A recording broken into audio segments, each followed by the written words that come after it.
Warning, this podcast contains spoilers, folks, for House of the Dragon Episode 7, so be warned.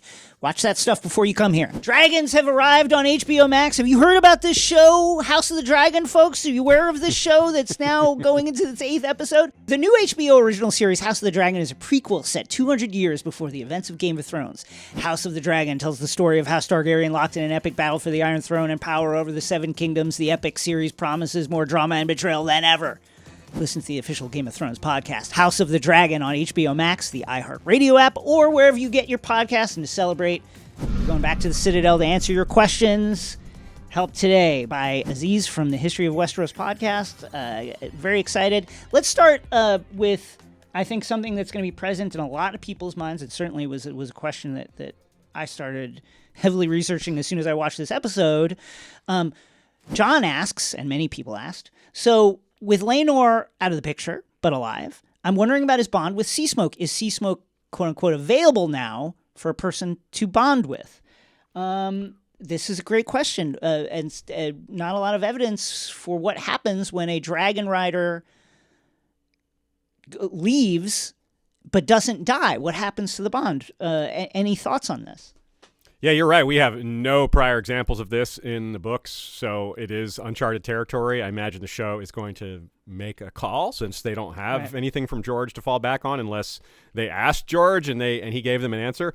But, I mean, even a loyal dog will eventually move on. It might take years, but I've always felt like that's the best metaphor because I think the skin changer bond is a little too supernatural, even though dragons sometimes seem to know things that are not directly communicated, like where to breathe your fire when they say Dracarys. Like there's always options, but they always seem to know what's intended of them, which a lot of dogs do as well. They seem to vibe with their owners really well. So I think that maybe it's just that. I think after enough time passes, it will fade. But maybe like Seasmoke goes and tries to find him or something. Yeah. I don't know. It's interesting. We might get some dialogue about it. Maybe we'll get a footnote. Maybe we'll actually get some scenes. It's really I wonder. I don't know that they have decided already. I wonder if they were waiting to see the reaction to this. That's another part of it.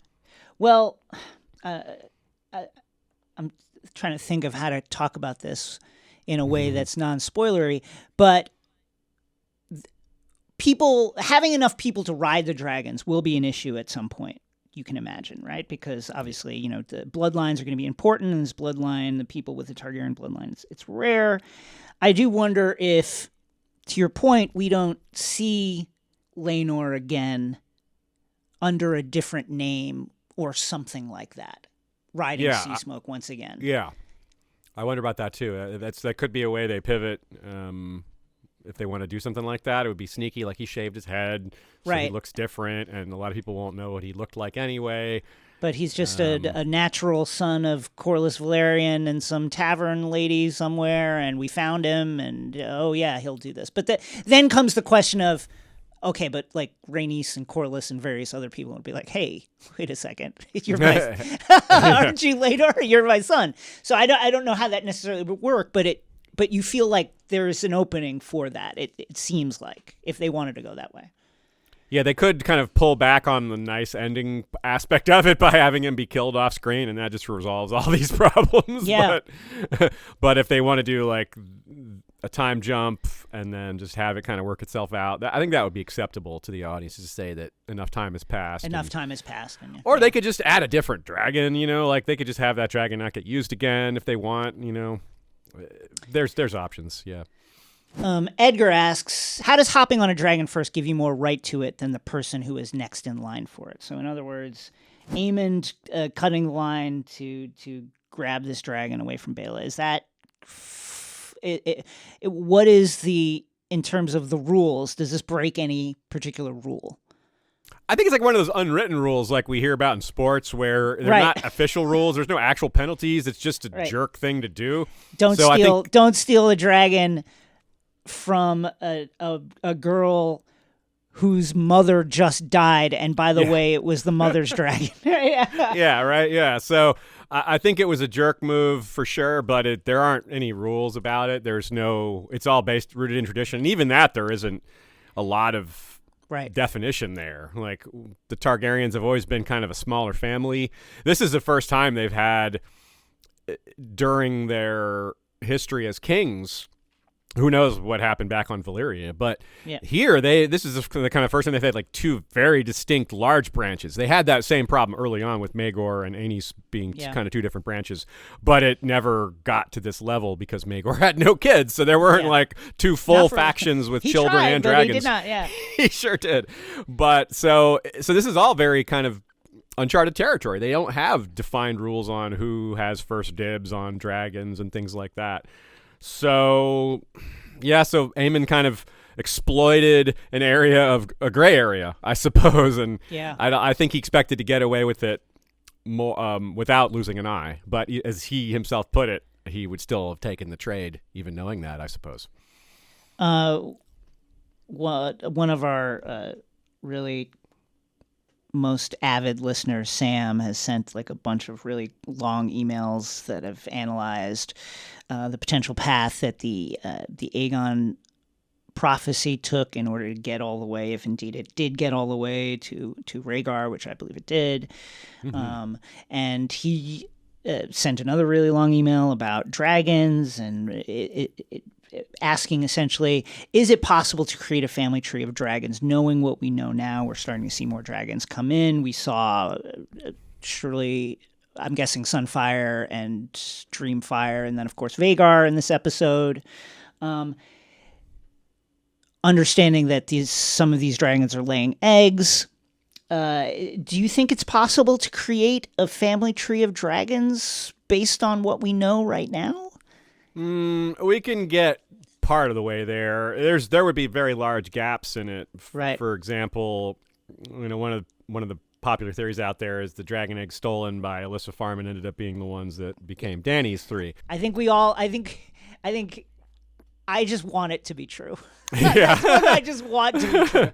Yeah. But we don't even know who laid those three eggs, because it's just those are just three eggs, and there's lots of eggs. And as Laena said to Rhaena, who was trying to hatch her egg in Pentosh, she's like, well, half of these don't hatch. Right. And apparently some of them can hatch much later than expected. There's strange circumstances. So we couldn't do a tree, but we could make a lot of connections. Like, we could draw a lot of lines between some dragons. For example, it's pretty likely Vhagar is the mother of a lot of the younger dragons, like Vermithor and maybe Silverwing, Quicksilver, some of those, because there's not a lot of other possibilities. It can't be Balerion, because Balerian's never laid eggs. Could have been Meraxes, but Meraxes wasn't around very long. Yep. So yeah, there would be a lot of guesswork. There would be a lot of estimation, a lot of probablys. But I would love to see it as complete as it could be, given what we know. I'm not sure if such a resource exists. It might, actually, but I know people have thought about it before, but I'm not sure it's ever been made into a visual, like sort of a family tree style thing. That would be a fun thing to have, even if it would be incomplete. I do wonder, as we start to see more dragons come in, and I would imagine more dragon eggs being harvested, whether we get more information about who's laying these eggs, which dragons came from which brood, which clutch of eggs, etc. I'm hopeful that we'll get some information on that. You mentioned Meraxes, which leads to the question of like, how do you kill a dragon? Which leads to listener Jay, who asks, are there examples of dragon riding families sabotaging a rival's dragon? Basically saying, okay, Vhagar has slipped out of the grasp of the Blacks. Is there something that they could do? Is there a way to harm a dragon that's not overt? That's a very good question. I am not aware of that. I think the standard practice of a lot of Valyrians, if they were having this type of war, I think it would be more likely that they would murder the rider. I think that would probably be easier to pull off. And then maybe even steal the dragon. Like, you make it a riderless dragon and then take it. That would be a much bigger gain, to actually take the dragon rather than just disable it. But I do wonder if there are certain substances, like, is there any poison that would work on a dragon? That is in entirely uncharted territory as well. If they ever did a TV show set in Valyria, they would have to make these decisions. but there is nothing in the lore I know of that points to that sort of thing, like sabotaging actual dragons. I think it would more be aimed at the riders, sabotaging their saddle, like you do. Like, you don't kill the horse, you kill, you mess with the rider. Usually that's how it goes there as well. So, I mean, dragons are different than horses because it's a lot easier to replace a horse. But yeah, they're just really hard to harm. Yeah, there are certain plots that we know about. We know that when Aegon was in the midst of his conquest and Torrhen Stark was coming down from the north, potentially to put up some more resistance, even though a lot of the south had already fallen. He had sent Brandon Snow potentially to go over. There was a plan that was being hatched to send Brandon Snow, like, under cover of night into the King's camp to probably kill the riders, but it's usually framed as, like, do something to the dragons. But I think you're right. Probably the easiest thing to do is, like, assassinate Aegon if you could get in there. Yeah. But of course we don't. That never came to be, and Torrhen knelt. And then it's heavily implied in the books that the Citadel had something to do with the extinction of dragons. Now, dragons are going to take a major hit just because of warfare, and we're going to see that happen. But in Feast, the mysterious Archmaester Marwyn basically tells Sam, "Hey, who do you think killed the dragons last time? That was us. We did that." Now, this could be Citadel PR, right? This could be maybe he's overselling the role that the Citadel played. We also know that the Citadel very potentially has a couple of books that would tell you how to harm a dragon. Potentially, there's a scene in Dance of Dragons where Tyrion is, he's wondering if he's going to find, like, a library in Volantis that'll have books on dragons, and he's thinking, like, Septon Barth's Dragons, Worms, and Wyverns. Maybe I'll run into a copy of that. Now, Septon Barth was one of the most learned men in history, but, like, a lot of his books got burned by Baelor the Blessed, and then Tyrion thinks about a book called Blood and Fire, aka The Death of the Dragons, which supposedly exists in the Citadel in a fragmentary state. We don't know what's in those books, but clearly by the titles, you would assume that they are studies of dragons, how they breed, their life cycle, etc. All of which is to say, I think we can very, very safely assume that maesters have been studying dragons for a very long time, and that to study them would have to include the question of, what can we do about a dragon? Is there anything we can do? Can we kill them in any way? Can we poison the eggs? What can we do? And maybe that's an open question too, because of course the dragons did die out, though they did survive the coming years that we are about to watch on this show. So it's an open question. I do wonder if this is just Citadel propaganda or what. Yeah, I think there's some element of propaganda to it, but as much as I'm a little skeptical of what they could do to adult dragons, I think there's plenty they could do to the babies and to the eggs. Like, that seems a lot more, like, they're a much more fragile state there. And there was an unusual number of hatchlings that came out but didn't develop. They shrank or didn't grow very much, and that was kind of unusual. And it's tempting to believe the forces of magic were at work there, and it has something to do with that. On the other hand, that kind of feels a little bit like the Harrenhal's Curse explanation. Well, right. Is that really what's going on? Maybe it's a cover story. So there's definitely room, and the Maesters would have motivation for it, not just from their own power, not just to rise their level up the value of the Citadel as compared to other institutions, but because they saw what happened, like, as a humanitarian thing. It's like, look what these dragons did to the realm. It was terrible. Yeah. So they're like, let's never have that happen again. Like, if there's, it's like, it would be like if it's like an anti-nuclear war kind of thing. It's like, look, let's never have a nuclear war again. After we had one, we saw how bad it was. Let's never do that again. And if there's people in the world who are close to the devices that say, no, we're never gonna do this again. We're gonna sabotage these devices rather than use them. The dragons are maybe the closest equivalent to that in this world, and the Maesters do have that access for the most part, and they could pull this off. Whether they did or not, it's a great theory, great mystery. I'm definitely open to it. but it's also pretty well hidden. They're not Yeah. dummies, so if they're they not did dummies. it. They covered their tracks somewhat well. It's like the Daemon thing. We suspect they did it, and they're probably happy Right. with that. But without strict proof, what are you going to do? Kevin asks a really interesting question. Since Fire and Blood is more of a historical text from not 100% accurate and biased sources, how do you interpret differences from the book versus the show? For example, you mentioned that in the books, Kristen Cole kills Joffrey at a tournament, whereas in the show, the murder happens during the wedding, or it's the party before the wedding that turned into the wedding. Do you interpret this as an inaccurate historical source in the book, or is this a rewrite in the show? This is an interesting question, an interesting way to think about it. I wonder what you think. So, for instance, Laenor, do you feel like they got it wrong, or is it a show rewrite? I think there's very little you can't write off as just differences in the sources. Having read as much like real world history as I have, especially for ancient sources, it's different when you're reading stuff about what happened in like the 70s. But even that, when you're talking about like government secrets, like we still don't know fully what happened in like, I don't know, Watergate, for example, or at like Chernobyl, for example. Yeah. Like, stick with the nuclear examples. Yeah. But we know a lot about it, but there's still certain things that we're missing. So the farther back you go, the more that fog of history enters the picture. Like I've read texts about ancient wars where there's significant divergences, stuff that is much bigger than what we're seeing here, much bigger than whether this guy was knifed at a fair or whether he maybe escaped, which the history books wouldn't probably know anyway. Like, it's another thing. Like, the history books aren't going to know if Larry Strong is as good as he seems to be at covering his tracks. How is the history going to reflect that? Right. How would a history, like, how you need a someone looking behind the curtain to possibly have these answers. You'd have to see inside their head. But ultimately, I think it comes down to what you want.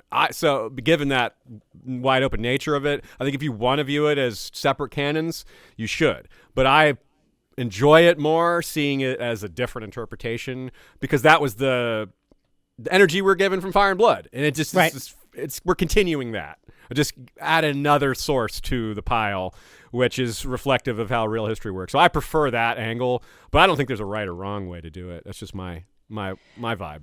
I think for me, I agree with you. I think for me, my general rule of thumb is anything having to do with dates or changed ages or people aging up and down, or things like the Great Council of 101 coming down to Rhaenys and Viserys, not Rhaenys and Laenor.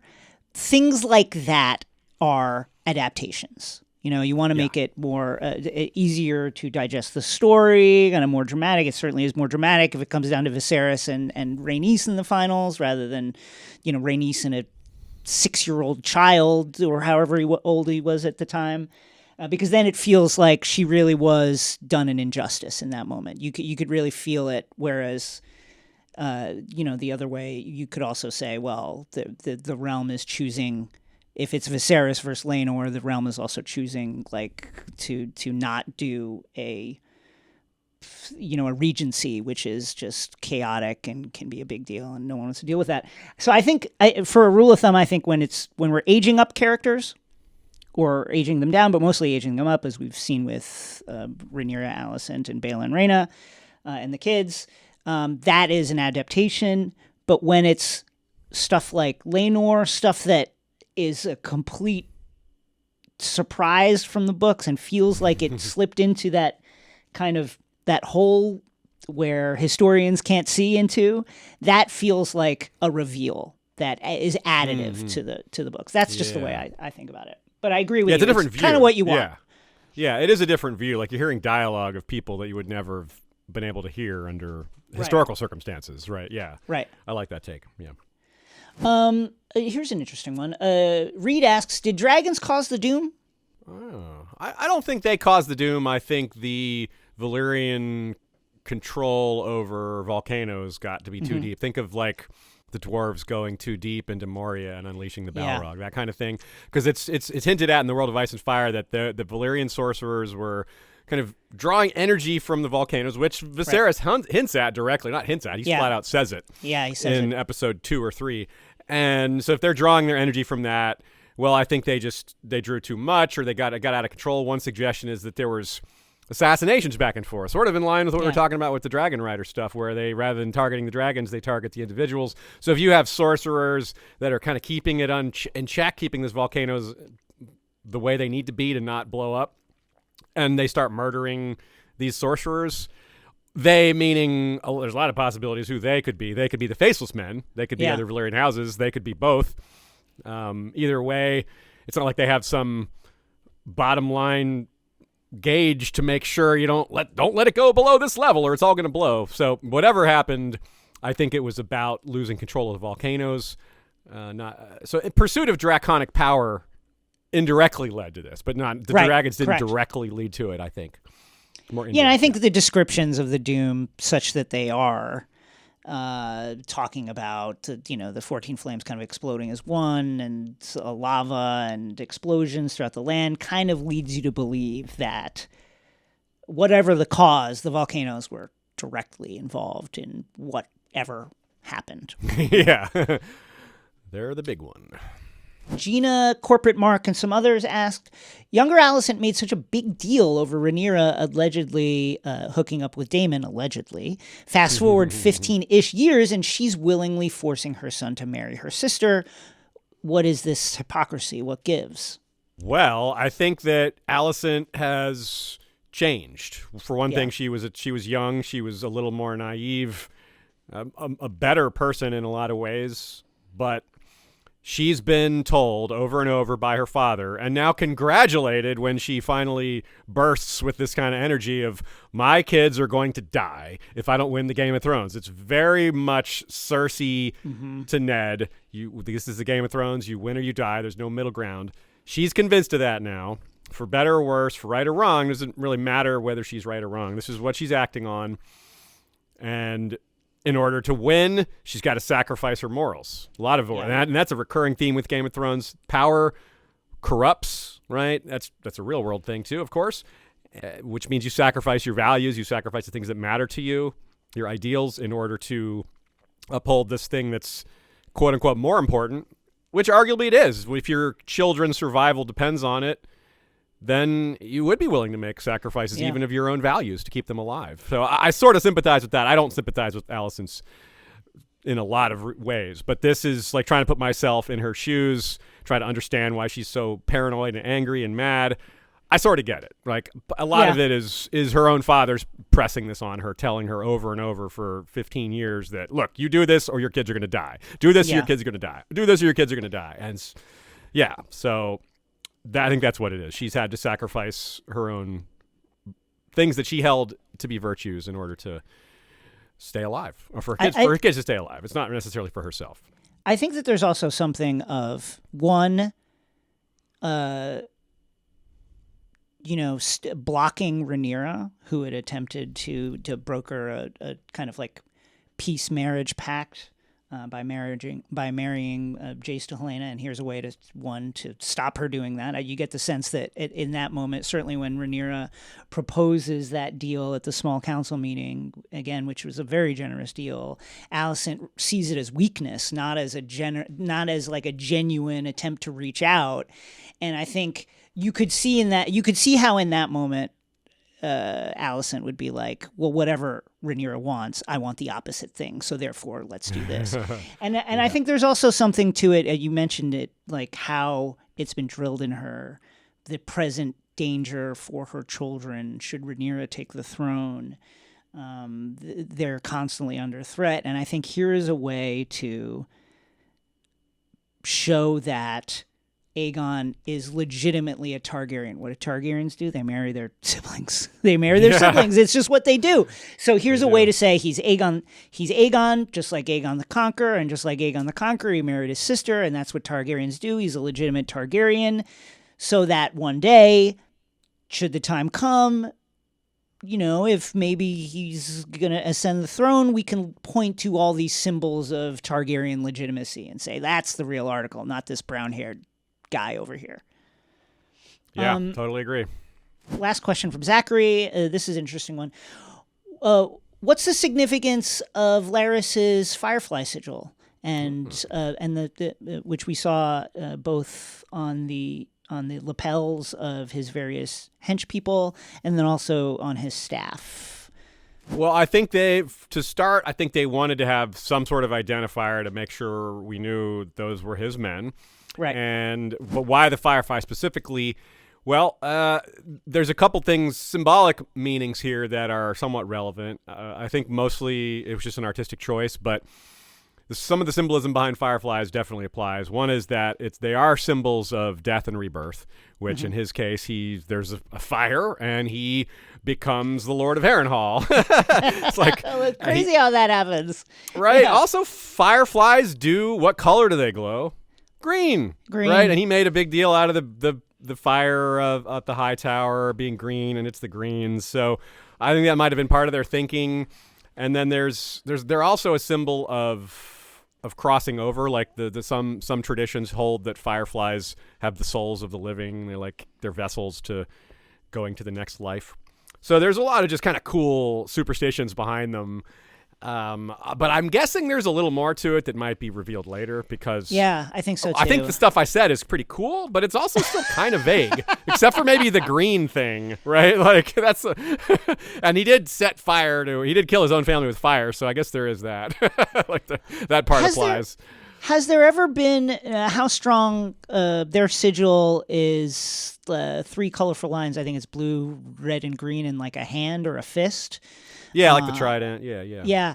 And do you recall another example of a notable member of an esteemed house who used a symbol not the sigil of their house? I guess Littlefinger kind of. Well, Littlefinger really. kind of is kind of the example. His house isn't as famous, so he's not, right. but also the But I guess that is one of the best examples. Yeah. I mean, there's probably a few others of modifications, but this is a more offbeat than you usually see. You usually see a twist on the existing sigil, like they add to it. There's usually the blue, red, and green is still represented somehow, but that's not a firefly on blue, red, and green. This is a completely different thing, which is kind of Littlefinger, like you said, because Littlefinger's family sigil is the Titan of Braavos' head, and his is a mockingbird, which that's completely unrelated.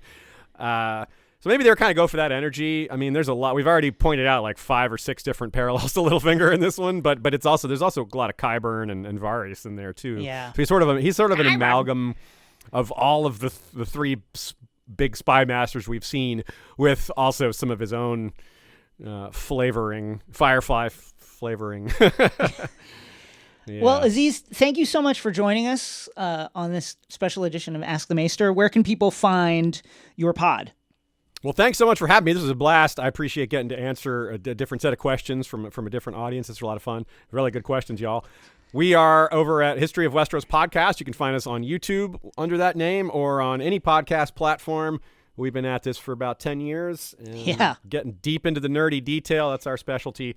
We've got a ton of episodes on historical topics throughout Westeros, some related to this, some not so much. And, of course, we're covering the show as well, and any future shows. I was just thinking about, wow, has it really? I think I've been listening to you guys for like 8 or 9 years, maybe 10 years. I think that's right, because you messaged us a long time ago. I think it was that long ago, yeah. Yeah, I was just such a fan of what y'all do. I think you are the best that do it, and have been, again, for anybody interested in this stuff, Aziz and Ashai have been doing this a long time, continuously, nonstop, have been doing this. So again, thank you so much for joining us. And of course, don't miss the new HBO original series, House of the Dragon, out now, streaming on HBO Max Sundays at 9. And send your questions. We love to hear from you. Send your questions to askthemaester@gmail.com.